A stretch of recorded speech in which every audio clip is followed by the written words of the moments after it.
Very good morning to all of you students. Welcome to Educo's tutorials.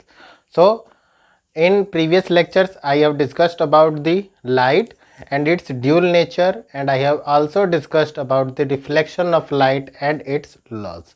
Okay, so in this lecture I will discuss about the spherical mirrors. So what are the spherical mirrors? Maximum time we have seen the spherical mirror, like in our bike or car headlights. We have seen this mirror is type of spherical mirror. In the side view mirror, side view mirror की अगर बात करते हैं, so side view mirrors are also the spherical mirrors. The mirrors around the LED in our torch light, electric torch light, or a torch which is dependable on battery. So in both of these, to focus the light to a more distant, we use a lens which is a part of a sphere. Okay, so basically what is a spherical mirror? Okay, so spherical, it is clear from the name that spherical means a mirror which is a part of a sphere. Clear? So this spherical means sphere and mirror means mirror. So a mirror which is a part of a hollow sphere. So we can say that a mirror whose reflecting surface is a part of sphere, hollow sphere, is called a spherical mirror.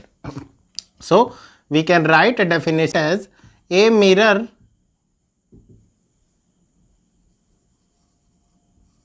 whose reflecting surface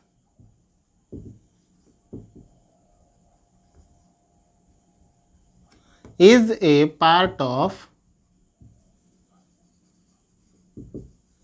hollow sphere.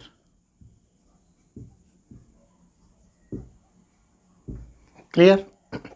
So this is the definition I have written there of spherical mirror. So spherical mirror के बारे में discuss करते हैं, तो हम सबसे पहले एक स्फेयर को ड्रॉ कर लेते हैं और इस स्फेयर का जो सेंटर होगा उसको हम सी से डिनोट कर लेते हैं. Okay, so this is the centre of this hollow sphere and this C point C is known as centre of curvature. Clear? Now as we know, our mirror is a part of this hollow sphere. So what I do, I will cut a part of this hollow sphere. So I have cutted it from this hollow sphere. Clear? So this is a part and this part is known as mirror, and the center point of this mirror is known as pole. Clear? M dash. So I will draw a line, a straight line which passes through the center of curvature and pole of the mirror. Clear?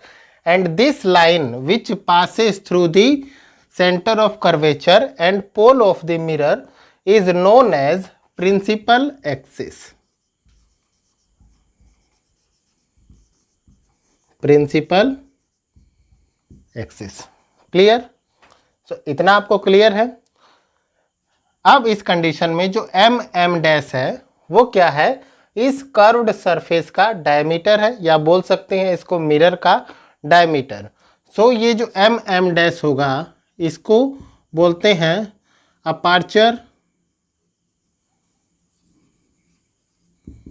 Of the mirror.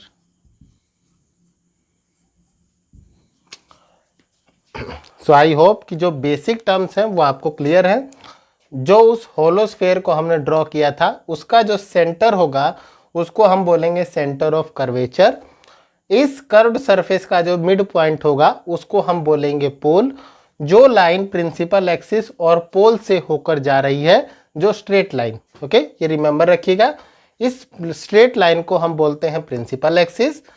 And diameter of this mirror M dash is known as aperture of the mirror. Now the distance from the centre of curvature to the P. Distance PC is known as R, or it is known as radius of curvature, and this radius of curvature is written as R. Clear? इतना आपको clear है concept? सो अब हम आते हैं spherical mirror के types पर। तो स्फेरिकल मिरर जो है वो बेसिकली दो टाइप्स के होते हैं। फर्स्ट कनकेव मिरर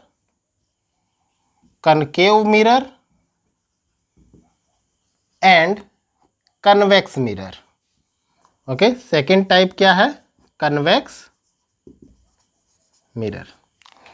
सो अगर हम कनकेव मिरर की बात करते हैं तो सबसे पहले इस टाइप का हमें कोई मिरर बनाना पड़ेगा। तो इस टाइप का हम एक मिरर ड्रॉ कर लेते हैं। इस टाइप का मान लेते हैं कि मैंने एक मिरर ड्रॉ कर लिया जिसका सेंटर ऑफ कर्वेचर है C, और ये जो पॉइंट होगा ये मिड पॉइंट, और ये जो लाइन है ये क्या हो जाएगी? Principal axis. क्लियर? अब आपको ये रिमेंबर रखना है कि कनकेव मिरर की जब हम बात करते हैं तो इसका जो इनर पोर्शन होता है, इनर पोर्शन, इसको हम बोलते हैं रिफ्लेक्टिंग सरफेस। Reflecting surface. और जो आउटर पोर्शन होता है, इस आउटर पोर्शन पर आप बोल सकते हो कि सिल्वर की एक कोट को चढ़ाया गया होता है, इसलिए इसको हम लोग बोलते हैं coated surface. Coated surface, coated surface और bulgy surface, and this reflecting surface, this inner surface is known as depressed surface. Clear? So when light rays falls parallel to this principal axis on the surface of this mirror, this reflecting mirror. So जब principal axis के parallel light rays इस reflecting surface पे fall होती हैं तो इस condition में ये लाइट रेज एक पॉइंट से होकर जाती हैं। क्लियर है? ये सब लाइट रेज एक पॉइंट से होकर जाएंगी।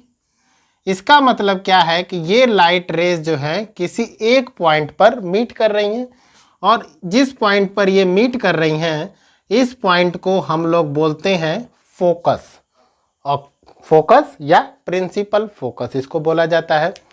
सो लेंस का जो प्रिंसिपल फोकस होता है वो रेडियस ऑफ कर्वेचर के हाफ के इक्वल होता है। तो F जो है वो इक्वल होता है किसके? R/2 के, दोनों लेंसेज के लिए, चाहे हम कनकेव की बात करें या कन्वेक्स की बात करें। ओके, कनकेव और कन्वेक्स दोनों के केस में जो प्रिंसिपल फोकस होता है वो R/2 के इक्वल होता है। सो अब इस कंडीशन में अगर हम इसको ध्यान से देखें तो जितनी भी लाइट रेज जो है वो रिफ्लेक्टिंग सरफेस पर पड़ रही हैं, और रिफ्लेक्शन के बाद अगर देखें तो ये जो है किसी एक पॉइंट से होकर जाती हैं। तो लाइट के ऐसे फिनोमिना को जिसमें पैरेलल रेज रिफ्लेक्शन के बाद किसी एक पार्टिकुलर पॉइंट से होकर जाते हैं, इस फिनोमिना को बोला जाता है convergence of light. Clear? So if light rays parallel to principal axis are meet at a point after reflection is known as convergence of light. So इस कंडीशन में जो लाइट रेज हैं वो पॉइंट F पर क्या हो रही हैं? कन्वर्ज हो रही हैं। तो जो कनकेव मिरर है उसको कन्वर्जिंग मिरर भी बोला जाता है। क्या बोला जाता है? Converging mirror. क्लियर है? तो हम इसकी प्रॉपर्टी समझ चुके हैं कनकेव मिरर की। अब हमें बात करना है किसके बारे में? कन्वेक्स मिरर के बारे में। कन्वेक्स मिरर का जो बल्गी पोर्शन होता है वो रिफ्लेक्टिंग होता है, और जो डिप्रेस्ड पोर्शन होता है या आप बोल सकते हो जिसको हमने यहाँ इनर पोर्शन माना है, ये जो है कोटेड होता है। सो कुछ इस टाइप से फॉर्मेशन होती है जिसमें आप बोल सकते हैं कि ये जो इनर पोर्शन होगा, ये इनर पोर्शन क्या होता है? कोटेड होता है। और जो आउटर पोर्शन है ये क्या होता है, रिफ्लेक्टिंग सरफेस होता है, रिफ्लेक्टिंग सरफेस। सिमिलरली हम एक प्रिंसिपल एक्सिस ड्रॉ करते हैं। ये principal axis radius of curvature और पोल P से होकर जाएगा। जब लाइट रेज इस प्रिंसिपल एक्सिस के पैरेलल फॉल करेंगी, इस रिफ्लेक्टिंग सरफेस से स्ट्राइक करेंगी, तो ये जो लाइट रेज हैं हम देखते हैं कि ये लाइट रेज जो है वो क्या होने लगती हैं, डाइवर्ज होने लगती हैं। डाइवर्ज या आप बोल सकते हैं कि स्कैटर होने लगती हैं, या हम अगर सिंपल लैंग्वेज में समझे तो ये जो है लाइट रेज स्कैटर होने लगती हैं या फैलने लगती हैं। क्लियर। तो अगर हम इस लाइट रेज को बैकवर्ड डायरेक्शन में प्रोड्यूस करें तो बैकवर्ड डायरेक्शन में हम ऑब्जर्व करते हैं कि ये लाइट रेज किसी एक पार्टिकुलर पॉइंट से होकर जाती हैं। ओके, सो जिस पार्टिकुलर पॉइंट पर ये लाइट रेज मीट होती हुई अपीयर होती हैं। क्लियर है। अगर कनकेव की बात करते हैं तो कनकेव मिरर में लाइट रेज एक्चुअली में मीट कर रही हैं, लेकिन कन्वेक्स मिरर में जो लाइट रेज हैं वो मीट होती हुई हमें अपीयर हो रही हैं। तो इस टाइप के कंडीशन के लिए ये जो लाइट रेज हैं ये हमारी लाइट रेज किस टाइप की लाइट रेज हो गई, incident light rays, incident light rays. और ये जो लाइट रेज हैं इनको हम बोल सकते हैं रिफ्लेक्टिंग लाइट रेज।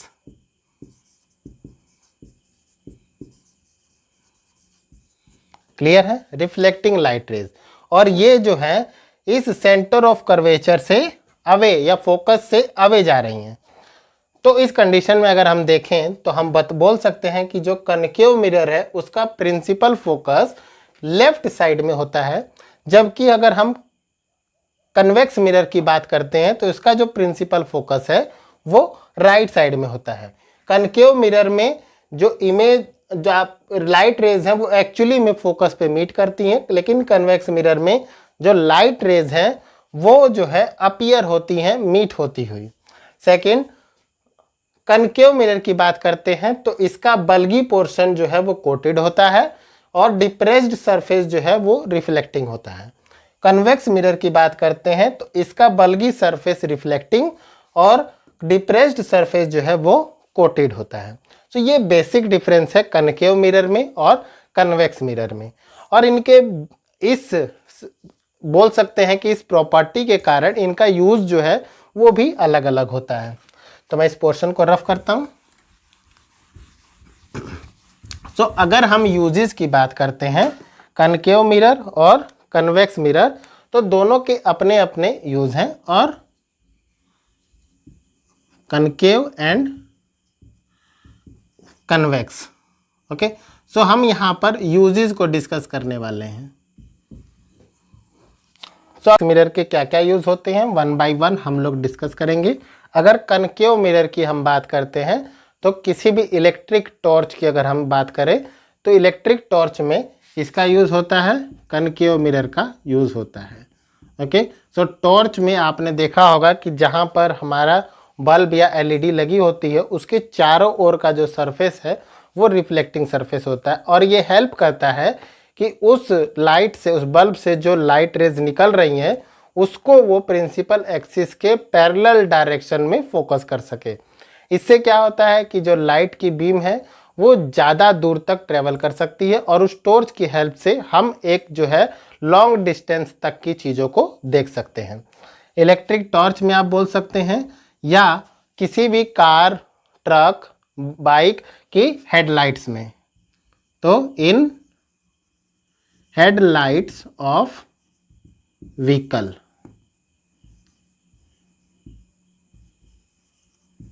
क्लियर है।